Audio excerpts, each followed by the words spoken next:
মরিয়ম বেগম বাড়ির সব সদস্যদের খাইয়ে দিয়ে লতাকে উদ্দেশ্য করে বললেন, মেজ বৌমা, জি মা, সবার খাওয়া শেষ, তুমি বড় বৌমা সাথে করে খেয়ে নিও, আর সব কিছু গুছিয়ে শুয়ে পড়ো তাড়াতাড়ি, সকাল সকাল উঠতে হবে, রাত জেগো না। আচ্ছা মা। কথাগুলো বলে মরিয়ম বেগম রান্নাঘর থেকে বেরিয়ে গেলেন। লতা এবাড়ির মেজ বউ, আর অথই বাড়ির বড় বউ। অথই বিয়ে হয়েছে মাত্র কিছুদিন হলো এ সংসারে এসেছে। লতা এ বাড়িতে বিয়ে হয়ে আগে এসেছে, তাই দায়িত্বটা মেজ বউকে দেওয়া হলো। সুমন বাড়ির বড় ছেলে, সে দেশের বাইরে থাকার কারণে মেজ ছেলে সুজনকে আগে বিয়ে করিয়েছিলেন মরিয়ম বেগম, কারণ বাড়িতে একটা লোকের প্রয়োজন ছিল। লতার কোলজুড়ে 8 বছরের একটা ছেলেও আছে। ছোট ছেলে সৈকত মাত্র কলেজে উঠেছে। লেখাপড়ার সুবাদে বেশিরভাগ সময় শহরে থাকতে হয় তাকে। আর বাকি রইল 2 বোন। বড় বোনের বিয়ে হলো, স্বামী সন্তান নিয়ে বছরের বেশিরভাগ সময় এ বাড়িতে থাকে। ছোট মেয়ে এবার এসএসসি পরীক্ষা দিবে।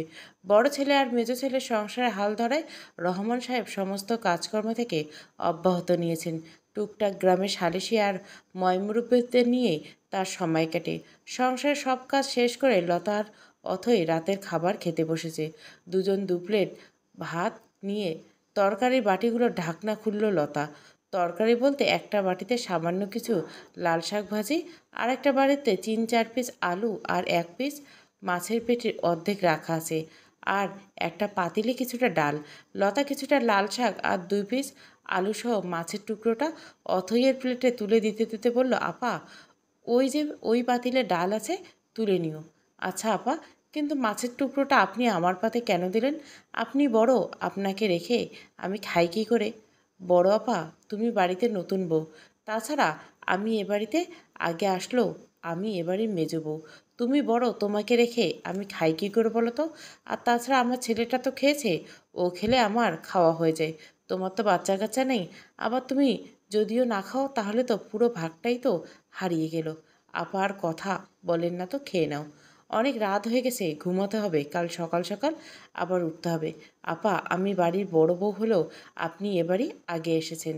আমার থেকে আপনার অধিকারটা বেশি, বয়সও আপনি বড়, তাই আমি আপনাকে রেখে কী করে খাই?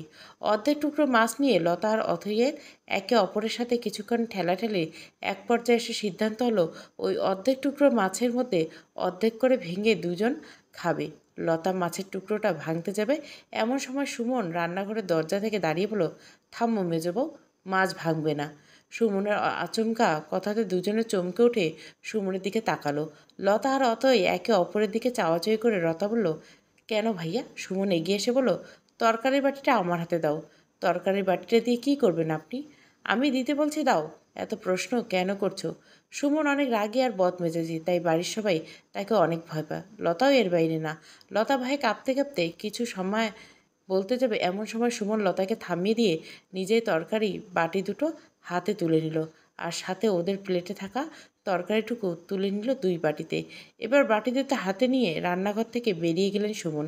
লতা বুঝতে পেরেছিল এটা নিয়ে সুমন আজ একটা ঝামেলা করবে, তাই অথইকে ইশারা করে সুমনকে আটকাতে বলল। অথই পিছন থেকে বলল, তুমি তরকারি বাটি নিয়ে কোথায় যাচ্ছ?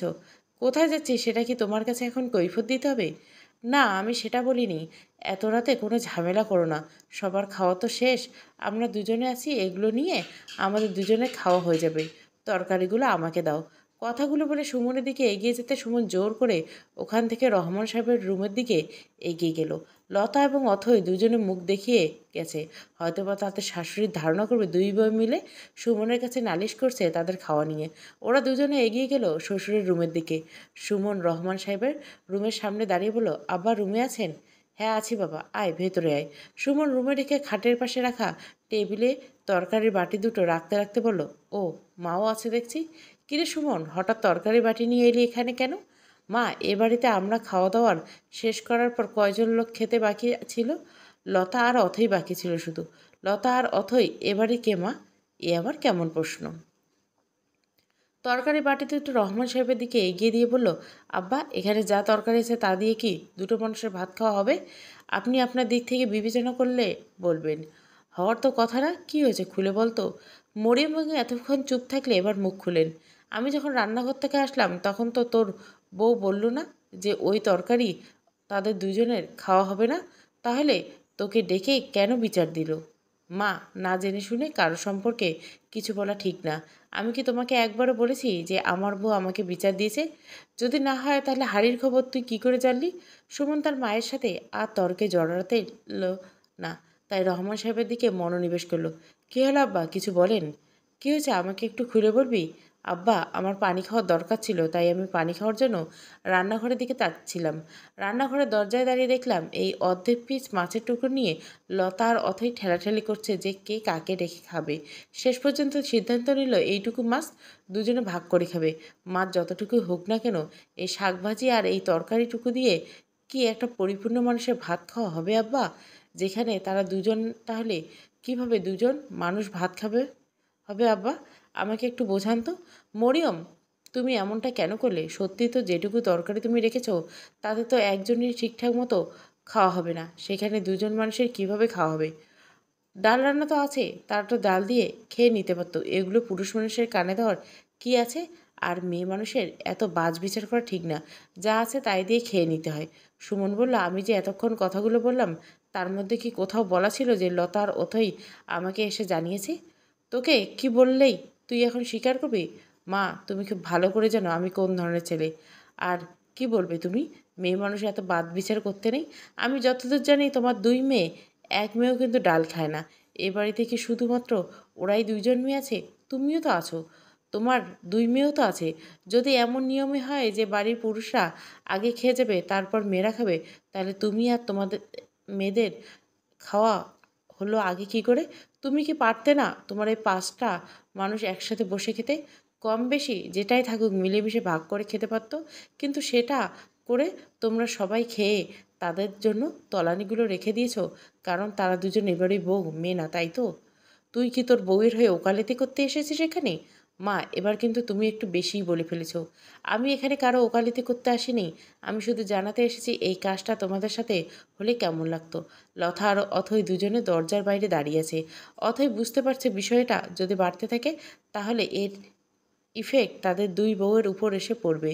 কিন্তু সাহস করে সুমনের সামনে কিছু বলতে পারছে না। তবুও সাহস করে দরজার ভিতরে এক পা রাখলো অথই। দরজার ওপরে এক পা রাখতেই মরিয়ম বেগম বলে উঠল, কাহিনী জুড়ে দিয়ে এখন দুই বউ মিলে নাটক দেখতে এসেছো?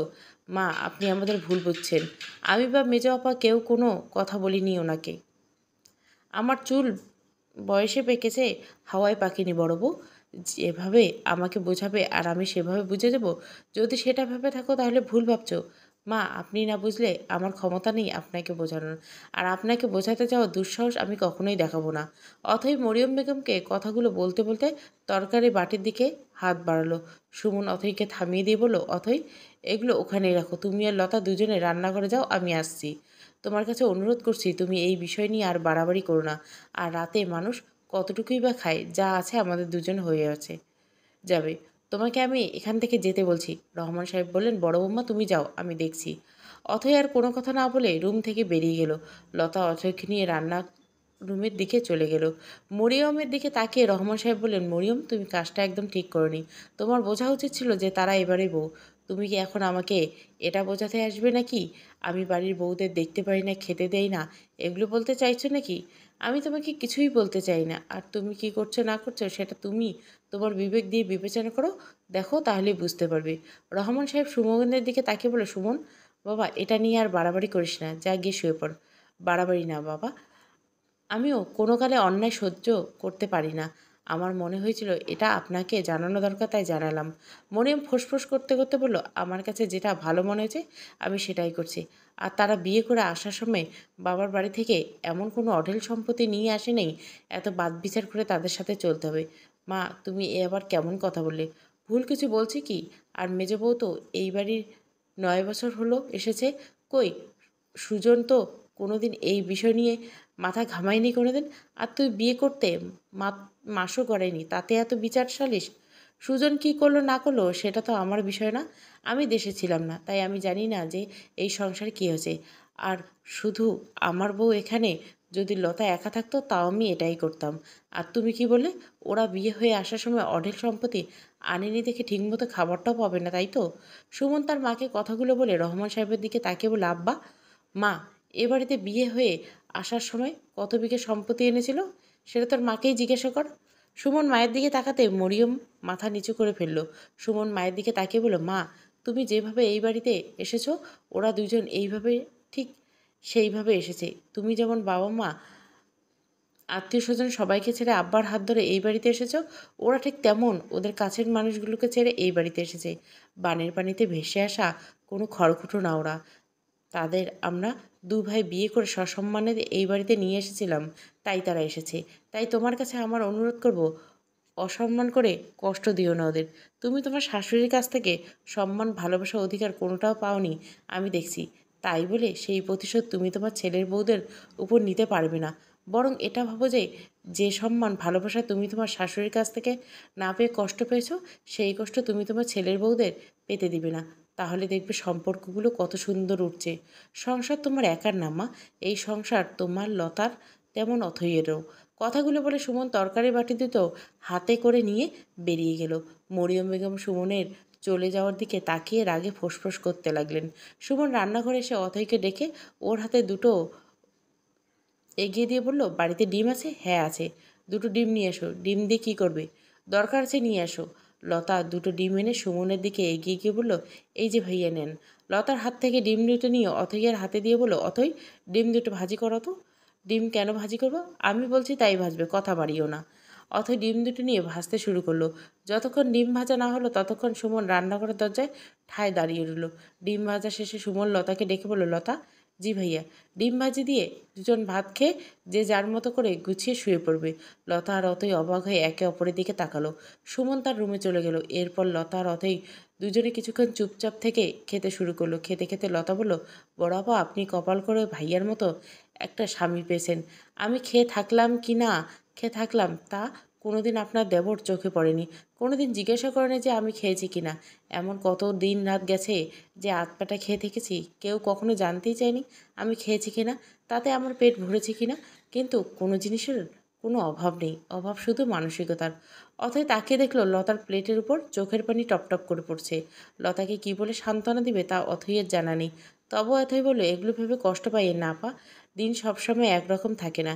এমন একদিন আসবে দেখবেন, সেদিন আর আপনার কোনো কষ্ট থাকবে না। সান্ত্বনা দিচ্ছ আপা? সান্ত্বনা হবে কেন, তুমি দেখে নিও। জানি না কপালে কী আছে, কাল সকালে কি রান্না হবে আপা। কি আর প্রতিদিনের মতো রুটি আর তরকারি। কী তরকারি রান্না করতে হবে জানা থাকলে সকালে আগে আগে উঠে কেটে রাখতাম। কী তরকারি রান্না করবে সেটা তো মা উঠে ঠিক করবে।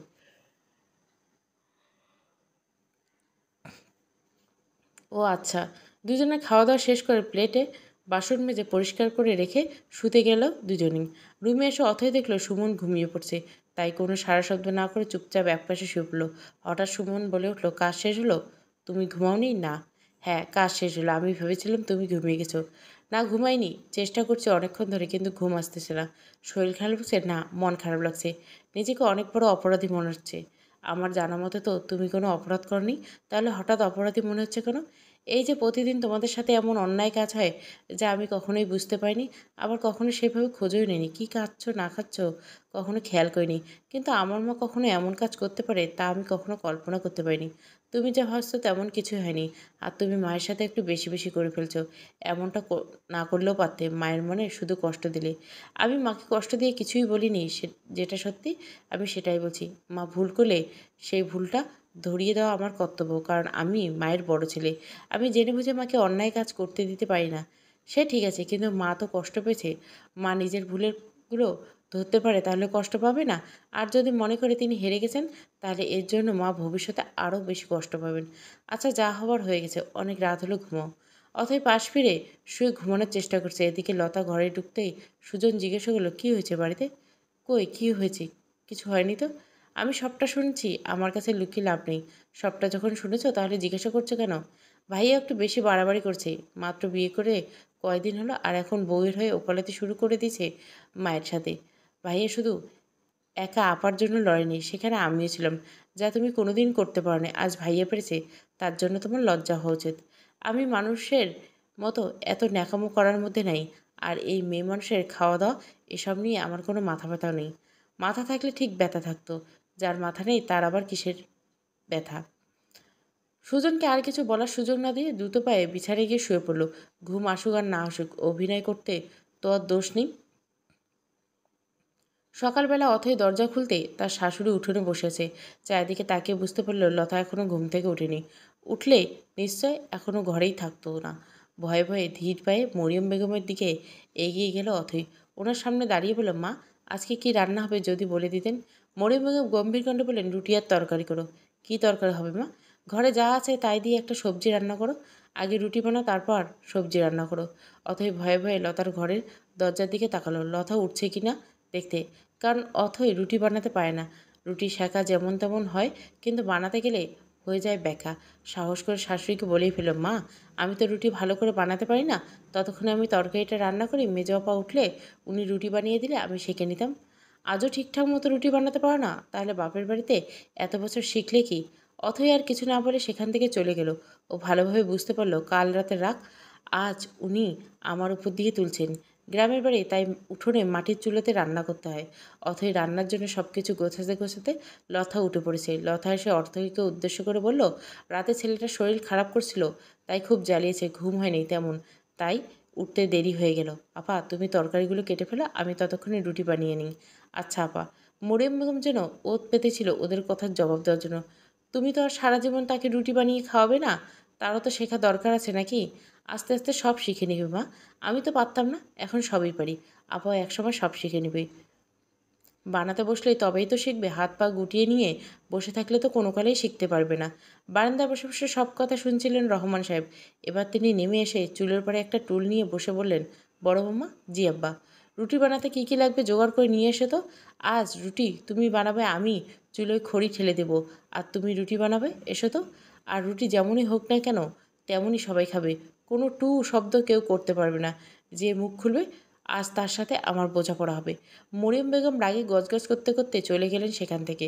অতএব মনে মনে বলল, যাক, মা যেমন করে হোক বাবার মতো একজন শ্বশুর পেয়েছি। মরিয়ম বেগম চলে যাওয়ার পর লতা রহমান সাহেবকে বললেন, আব্বা, আপনি সকাল সকাল মাকে দিলেন তো রাগিয়ে। তোমার মা রাগের না কখন আমাকে বলো তো। রহমান সাহেব কথাটা বলে হেসে উঠলেন, সাথে অথই আর লতাও। অথই রুটি বানালো আর রহমান সাহেব চুলোয় জাল দিলেন। পাড়ার কয়েকজন এসে এমন দেখে আবার ইয়ার্কি করে গেল। রান্না শেষে অথই ও লতা সব কিছু গুছিয়ে নিয়ে মরিয়ম বেগমকে ডাক দিলেন। সুমন সবসময় তার নিজের ঘরেই খায়, তাই তাকে খাবার ঘরে এনে দিতে হয়। মরিয়ম সুমনের খাবার বেড়ে দিল। অথই সুমনের খাবার নিয়ে ঘরে এলো। অথই এসে দেখল সুমন ফ্রেশ হয়ে চোখ বন্ধ হয়ে শুয়েছে বিছানায়। একপাশে খাবার রেখে অথই সুমনকে ডাক দিল খাওয়ার জন্য। এসো, খেয়ে নাও। তুমি খেয়েছো? তুমি তো জানোই সবার খাওয়া শেষ হলে তারপর আমি আর আপা খাই। সুমন উঠে খেতে বসলো আর অথইকে বলল, এসো তুমি আমার সাথে খাও। না, তুমি খেয়ে নাও, আমি পরে খাচ্ছি। এখন আমার সাথে খাও, আবার পরে গিয়ে লতার সাথে খেয়ে নিও। না, তুমি খেয়ে নাও, মা যদি দেখে আবার খুব রাগারাগি করবে। তুমি খেয়ে নাও, আমি পরে খাবো। কেউ দেখবে না, আসো। আর এখন থেকে তুমি আমার সাথে বসে খাবে, পরে দরকার পড়লে আবার লতার সাথে গিয়ে খাবে। সুমনের জোড়াজোড়িতে অথই সুমনের সাথে খেতে বসলো। খাওয়া দাওয়া শেষ করে সব গুছিয়ে নিয়ে রান্নাঘরে চলে গেল অথই। কেউ যেন কিচ্ছু বুঝতে না পারে, তাই লতার সাথে বসে সামান্য কিছু খেয়ে নিল। এভাবেই চলছিল ওদের সংসার। সুমন সবসময় খেয়াল রাখার চেষ্টা করে, আর যাই হোক, বিশেষ করে খাওয়ার কষ্ট যেন দুই বউয়ের কেউই না পায়। সুমন ছোট বোন তমা, সে মেয়ে হিসাবে খুব ভালো, ঠিক সুমনের মতো কিছুটা প্রতিবাদী। অন্যায় সে সহ্য করতে পারে না। মরিয়ম বেগম যখন লতা আর অতয়ের সাথে ঝামেলা করে তখন তমা সবার আগে প্রতিবাদ করে, তাই মরিয়মের কাছে বকাও খায় মাঝে মাঝে। তবুও তমা কথা শোনাতে ছাড়ে না। কিন্তু সেটা বড় বোন রিমার সহ্য হয় না। রিমা মায়ের ধাস পেয়েছে, বাড়ির বউকে কখনো বাড়ির সদস্যের মধ্যে ফেলে না। এটা নিয়ে তমার সাথে মাঝে মাঝেই লাগে রিমার। এক সকালে রান্না করতে দেরি হয়, রিমা উঠে চেঁচামেচি শুরু করে দিয়েছে কেন সে সময় মতো খাবার পেল না। তমা তার ঘর থেকে সবটা শুনে সহ্য করতে না পেরে বেরিয়ে এসে রিমাকে বলল, আপু, তোর যখন এতই সকাল সকাল খিদে পেয়ে যায়, তাহলে প্রতিদিন সকালে উঠে নাস্তাটা তুই বানাবি। তোর সকাল সকাল খাওয়া হবে, সাথে আমাদের হবে। তোমার একথা শুনে রিমা বলে উঠল, আমি কি বাড়ির কাজের লোক নাকি যে তোদের সবার জন্য রান্না আমাকেই করতে হবে? তোর কি মনে হয় দুই ভাবি এবারই কাজের লোক? আমি সেটা কখন বললাম? তা বললি না তো কি, তুই যদি একবেলা রান্না করলে কাজের লোক হয়ে যাস, তাহলে ওই মানুষ দুটো তো প্রতিদিন 3 বেলা রান্না করে তোদের সবাইকে খাবার গেলাচ্ছে। তাহলে তোর হিসাব মতো তারা এইবারই কাজের লোক, তাই তোদের 3 বেলা রান্না করে গেলাচ্ছে। তমা, তুই মুখ সামলে কথা বল, খুব বেয়াদব হয়ে গেছিস। আমি না, তুই মুখ সামলে কথা বল। লতা তার ননদের অত্যাচার সহ্য করতে করতে অতিষ্ঠ হয়ে গেছে, তাই সে চুপচাপ দাঁড়িয়ে দাঁড়িয়ে ওদের কথা কাটাকাটি উপভোগ করছিল। কিন্তু অথই বারবার দুই বোনকে থামানোর চেষ্টা করছে। এর মাঝে মরিয়ম বেগম এসে দাঁড়ালেন সেখানে। তোদের কি হয়েছে রে, সকাল সকাল এমন চিল্লাপাল্লা করছিস? রিমা কাঁদতে কাঁদতে তার মাকে বলল, তোমার মেয়ে অনেক সাহস হয়ে গেছে, ও আমাকে কাজের লোকের সাথে তুলনা করছে। মা, এর বিচার যদি তুমি না করো তাহলে আজই আমি এ বাড়ি থেকে চলে যাব। তো চলে যা না, তোকে ধরে রেখেছে কে? দেখো মা দেখো, তোমার সামনে তোমার মেয়ে আমাকে কিভাবে কথা শোনাচ্ছে। তমা, তুই রিমাকে কি বলছিস? ও কাঁদছে কেন? যা বলছি বেশ করছি, উল্টোপাল্টা কথা বললে আরও বলবো। আর এই আপু, এই, তোর বিয়ে হয়ে গেছে, তুই শ্বশুর বাড়িতে থাকবি, কিন্তু তুই তা না করে বছরের বেশি সময় এখানে কেন পড়ে থাকিস? তোরও তো একটা সংসার আছে, সেখানে তোর শ্বশুর শাশুড়ি ননদ সবাই আছে। এখানে পড়ে থাকার কোনো মানে হয় না। পড়ে থাকিস তো ভালো কথা, আবার যাদের সংসারে পড়ে থাকিস আবার তাদের উপরে ছুরি ঘুরেস। কেন করিস এগুলো? মা শুনছো তোমার মেয়ে কি কথাগুলো বলছে? মরিয়ম বেগম তমার দিকে তেড়ে গেলেন মারার জন্য। সেটা দেখে অথই তমাকে আড়াল করে দাঁড়িয়ে বলল, তমা তুমি ঘরে যাও, আর কথা বাড়াই না, বড়দের মুখে মুখে কথা বলতে নেই। আমি এমন কথা বলতে চাইনি ভাবি, কিন্তু ওর মতো কুটনিকে কথা না বলে থাকতেও পারি না। এবার চুপ করা তো, অনেক হয়েছে, যাও ঘরে চলে যাও। এমন সময় সুজন কোথা থেকে এমন সময় সুজন কোথা থেকে এসে তোমার গালে একটা চর বসিয়ে দিল। লাইফে মাথায় উঠে গেছিস, কাদের কাছ থেকে বেয়াদবি শিখছিস? এমন বেয়াদবি? তোমার সুজনের দিকে তাকিয়ে বলো, ছোট ভাইয়া, বেয়াদবি শেখা লাগে, কিন্তু অন্যায় প্রতিবাদ করতে কারো কাছে থেকে শেখা লাগে না। আর তুই নিজেকে কাপুরুষ বলে মনে করিস না তো? তোর মতো সবাই নিজের বউয়ের অপমান চেয়ে দেখিস, অথচ প্রতিবাদ করার মতো বুকের পাটা তোর নেই। তোকে তো পুরুষ মানুষ বলাই চলে না। তোমার মুখের কথাগুলো শুনে সুমন তেড়ে যায় তোমাকে মারার জন্য। হঠাৎ লতা এসে তোমাকে নিয়ে সেখান থেকে চলে যায়। অথই আর সেখানে না দাঁড়িয়ে চলে যায় নিজের কাজে। তোকে কতদিন বলছি যে তুই রিমার সাথে তর্ক করিস না, তারপর তুই কেন কথা শুনিস না তমা? ভাবি, তুমি তো জানোই আমি এই অন্যায় কাজ দেখতে পাই না, কিছু বলতেও চাই না, তারপর সহ্য হয় না, তখন কথা না বলে চুপ থাকতে পারি না। সে তো বুঝলাম, কিন্তু শেষ পর্যন্ত কি হলো? মা তোকে তেড়ে মারতে গেল, আবার তোর ভাইয়ের হাতেও মার খেলি। মাঝখান থেকে রিমা সবার কাছে ভালো সাজলো। ভাইয়া মেরেছে তাতে আমার কিচ্ছু যায় আসে না। হাজার মার খেলো, তুমি আর বড় ভাবি কারোর সাথে অন্যায় দেখতে পারবো না। তমা আর লতার কথার মাঝে অথই এসে ঘরে ঢুকলো। অথই তমাকে উদ্দেশ্য করে বলল, তমা, যা হওয়ার হয়ে গেছে। তোমার বড় ভাইয়া আসলে তুমি আবার যেন তাকে এসব কিছু বলো না। সে এসব শুনতে পেলে বাড়িতে তুলকালাম বাঁধিয়ে দেবে। আচ্ছা বলবো না, কিন্তু তোমরা এভাবে অন্যায়গুলো মাথা পেতে নিও না। লতা বলতো, অনেক হয়েছে, অল্প বয়সে খুব বেশি প্রতিবাদ হয়ে গেছো, এখন এই প্রতিবাদ করা রেখে পড়ায় মন দাও। লতা কথাটা বলে তমার মাথায় হাত বুলিয়ে দিয়ে চলে যায়। অথই লতার পিছন পিছন চলে যায়। অথই তমার ঘর থেকে বের হতে রিমা অথইকে দেখে মায়ের কাছে কাঁদতে কাঁদতে বলে, মা, আমি আর আসবো না এ বাড়িতে। আমি এ বাড়িতে এসে থাকি দেখে সেটা কারোই সহ্য হয় না। আমাকে যে কারোই সহ্য হয় না সেটা মুখে দিলেই তো বললে পারে, এভাবে অবহেলা করার কী দরকার? অথই কিছু বলতে যাবে তখনই খেয়াল করে চুলোর পাড় থেকে লতা তাকে ইশারা করছে চুপ করে থাকতে। অথই আর কোনো কথা না বলে চুপচাপ চলে গেল লতার কাছে। রিমার কথা শুনে মরিয়ম বেগম বলে উঠল, তুই আসবি তোর বাপের বাড়ি, সেখানে কে কী ভাবলো আর কে কী বললো তাতে কিচ্ছু যায় আসে না। অন্য কারো কথা আর কি বলবো, নিজের মায়ের পেটের বোন তো আমার বিরুদ্ধে। দেখলি না তোমার মেয়ে কী ভাষায় কথা বলে গেল, কতগুলো কথা আমাকে শুনিয়ে দিল, সরাসরি বলেই গেল আমি এখানে পড়ে থাকি। সেখানে আমি কি করে থাকি বলো মা? তোমার কথা বাদ দে তো, ও কি এত কিছু ভেবে বলছে নাকি? মুখে আসছে তাই বলে দিছে। এসব নিয়ে এত ভাবিস না তো, যা ঘরে যা, খাবার হলে আমি ডাক দেবো। অথই চুলার পরে এসে বসতে বসতে বলল, আপা, তুমি কিছু বলতে দিলে না কেন? আমি কোনো অশান্তি চাই না আপা, এসব আমার একদম ভালো লাগে না। আর তাছাড়া তোমাকে উল্টোপাল্টা কথা শুনলে সেটা আমার খারাপ লাগতো, তখন সহ্য করতে না পেরে হয়তো তাদের কথা জবাব দিয়ে দিতাম। কিন্তু তোমার দেবর ঘরে আছে, তার মা বোনের বিরুদ্ধে কথা শুনলে কী হবে বুঝতে পারছো? তাই চুপ করে যেতে বললাম। মেজো ভাই কি তোমার গায়ে হাত তোলে নাকি? লতা কোনো কথা না বলে চুপচাপ কাজে মন দিল। অথইয়ের বলা কথাটা শুনেও না শোনার ভান করলো। অথই যা বোঝার বুঝে গেল, তবু লতাকে বলল, কী হলো আপা, কিছু বলছো না যে? কী আর বলবো, চোখের সামনে তো দেখলে নিজের বোনের গায়ে হাত তুললো, একটু আটকালো না তার। সেখানে তো আমি পরের বাড়ি মেয়ে। কিন্তু এভাবে কতদিন চলবে? তুমি মেজো ভাইকে কিছু বলবে না? কী হবে বলে? সেই গণ্ডগোল মারামারি আর তার মা বোনের কানে গেলে তো আরও আগুনের মধ্যে ঘি ঢালে। তাই আমার মনে হয় লোক জানাজানির চেয়ে চুপ থাকাই ভালো। অথই আর কিছু বুঝতে বাকি রইল না। মনে মনে ভাবল, এসব কিছুর মধ্যে সত্যিই আমি কপাল করে একটা স্বামী পেয়েছি। এই জন্য আপা সেদিন বলেছিল আমি কপাল করে সুমনের মতো একটা স্বামী পেয়েছি। আজ নিজেকে সত্যি ভাগ্যবতী মনে হচ্ছে। রান্না শেষ হলে মরিয়ম বেগম এসে সবাইকে খাবার খেতে দিলেন। সুমন আজ সকালে উঠে বাইরে গেছে কি যেন কাজের জন্য। তাই মরিয়ম বেগম অথইকে উদ্দেশ্য করে বলল, বড় বউ, তুমি সুমনের খাবার নিয়ে গিয়ে ঘরে ঢাকা দিয়ে রাখো, সুমন আসলে ওকে খেতে দিবে। আচ্ছা মা। সুমনের খাবার নিয়ে অথই ঘরে চলে গেল। ঘরে এসে অথই বসে বসে ভাবছে, এবারে মানুষগুলো সব কেমন যেন, এক একজনের এক এক রকম। সব থেকে বড় কথা, এরা বাড়ির বউকে বাড়ির কোনো সদস্য হিসেবে ধরে না। এরা এমন কেন?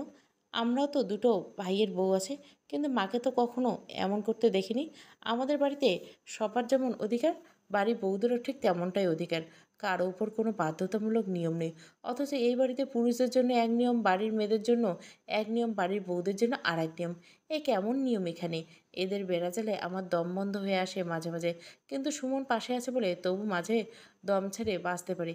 কিন্তু মেজো আপা, ওই মানুষটা কি করে বেঁচে আছে? মানুষটা হয়তো সময়ের সাথে সাথে অনেক কিছু হজম করে মানিয়ে নিতে শিখে গেছে, কিন্তু সেই সময়টা পার করা যে কতটা কঠিন তা এই বাড়িতে আসার পর বুঝতে পেরেছি। অথই ঘরে আসার কিছুক্ষণ পর সুমন আসলো। অথই এর বিছানায় একপাশে খাটের সাথে হেলান দিয়ে বসে আছে। সুমন ঘরে ঢুকে অথইকে এভাবে বসে থাকতে দেখে জিজ্ঞাসা করলো, কী ব্যাপার অথই, এভাবে বসে আছে কেন? মন খারাপ? অথই সুমনের দিকে তাকিয়ে বলল, কই না তো, মন খারাপ হবে কেন? তাহলে এভাবে চুপচাপ বসে আছো, তাই ভাবলাম হয়তো মন খারাপ। না, মন খারাপ না। তুমি হাত মুখ ধুয়ে এসে খেয়ে নাও। বাড়ির সবাই খেয়েছে, তুমি খেয়েছো? বাড়ির সবাই খাচ্ছে। না, আমি খাইনি। সবার খাওয়া শেষ হলে তবে আমি আর আপা খাবো। বাড়িতে কি কিছু হয়েছে? অথই কিছুটা ভয় পেল। কারো কাছ থেকে কিছু শুনছে নাকি? তা না হলে তো হুট করে এ কথা জিজ্ঞাসা করার কথা না। অথই ভয়ে ভয়ে জবাব দিল, কই কিছু হয়নি তো। তাহলে এমন চুপচাপ হয়ে বসেছিলে যে? কাজ ছিল না তাই বসেছিলাম। আচ্ছা ঠিক আছে, এসো খেয়ে নাও। তুমি খেয়ে নাও, আমি পরে আপার সাথে খেয়ে নেব। কাল কি বলেছিলাম তোমাকে? তোমাকে তো বলেছিলাম না আমার সাথে খাবে, তারপর আবার গিয়ে লতার সাথে খেয়ে নিবে। এসো খেতে বসো। অথই আর কথা না বাড়িয়ে খেতে বসলো। আর মনে ভাবছে যে একই মায়ের পেটের 5 ভাই বোন, অথচ তাদের মধ্যে কোনো কিছুরই মিল নেই। মেয়েদের মধ্যেও একজন আরেকজনের থেকে আলাদা, আবার ছেলেদের মধ্যেও তাই। একজন তার বউকে কত সম্মান করে ভালোবাসে, সাথে করে নিয়ে খাচ্ছে, অথচ আরেক ভাই তার বউ খেলো কি না খেলো সে খোঁজ রাখে না। ছোট ছেলের সাথে সেভাবে কথা হয়নি, তাই কে কেমন মানসিকতার তা এখনও জানি না। জানি না এদের সাথে জীবনের বাকি পথ কীভাবে চলবে।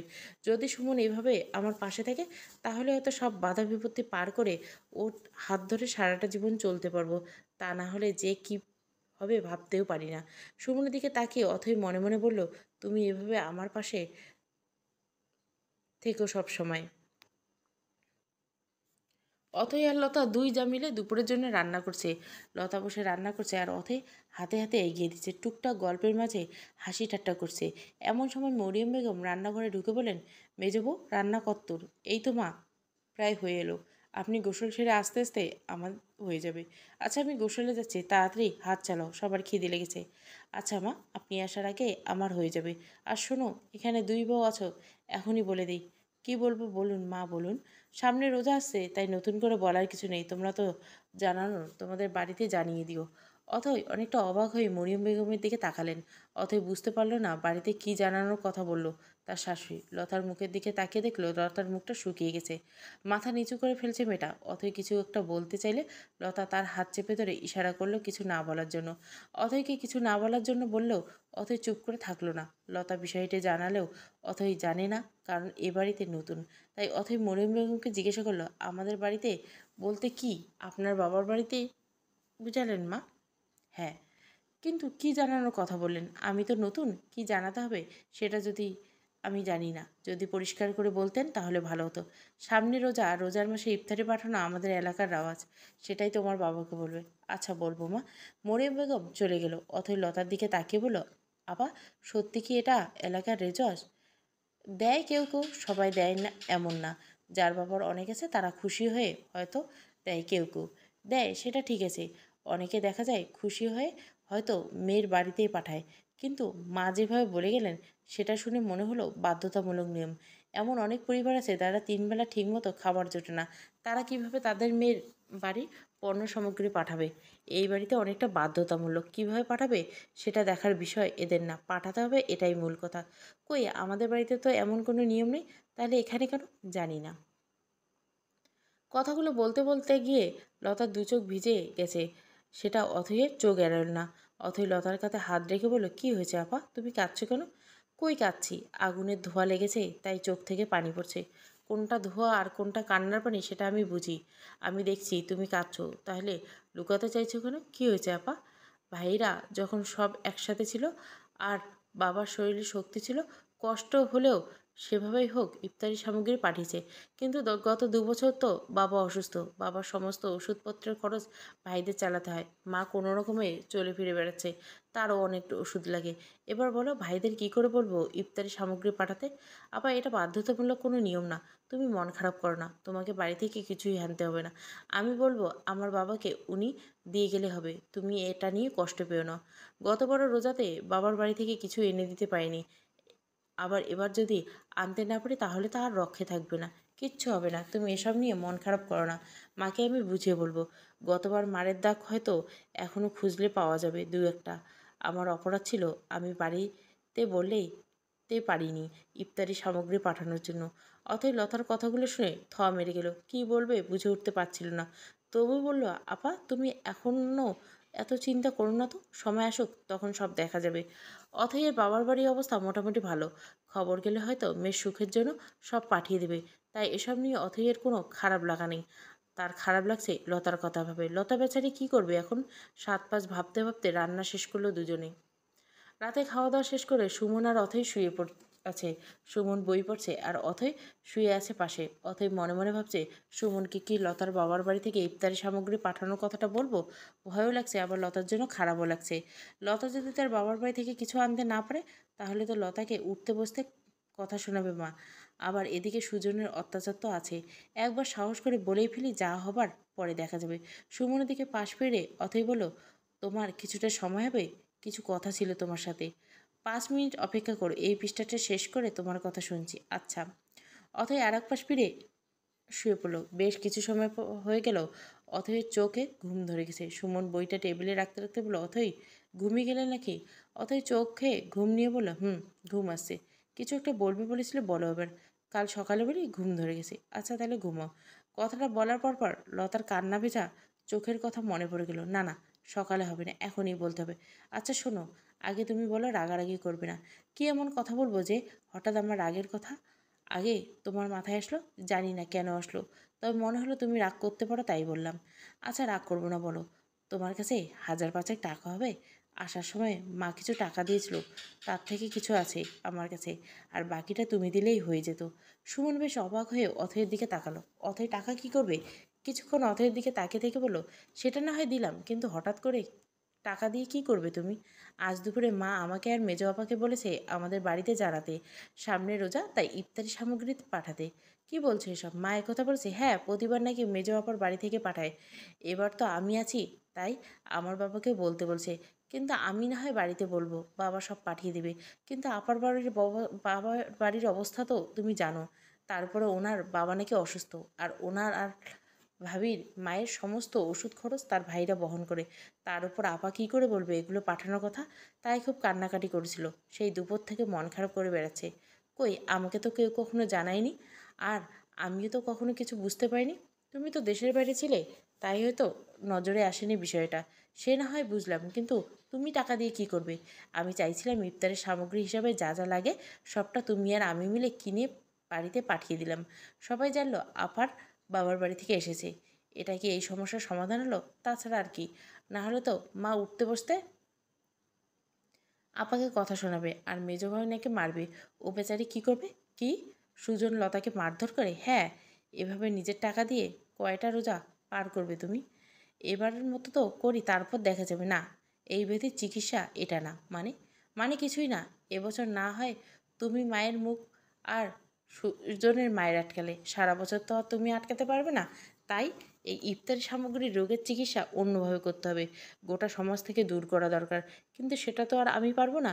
কিন্তু আমার বাড়িটাতে তো আমি চেষ্টা করে দেখতে পারি। দয়া করে তুমি এসব নিয়ে নতুন কোনো ঝামেলা করো না। তুমি কি চাও না লতার এই সমস্যা চিরতরে দূর হোক? চাই। তাহলে চুপ করে আছো কেন? কী করতে চাইছো? যা করি সেটা শুধু চুপচাপ দেখো। আচ্ছা, অনেক রাত হয়েছে, এবার ঘুমাও। তোমার আবার সকাল সকাল উঠতে হবে। অথই আর কড়া বাড়াল না, শুয়ে পড়ল। সুমনের উপর অথয়ের বিশ্বাসও আছে। এমন কিছু করবে না যেটাতে আমি আর লতাকেও ছোট হই। আমাদের সংসার প্রথম পর্ব, আর একটা পর্ব আসবে। এই গল্পের শেষে আসবে। ভালো লাগলে অবশ্যই লাইক, শেয়ার এবং সাবস্ক্রাইব করবেন। Thank you for watching.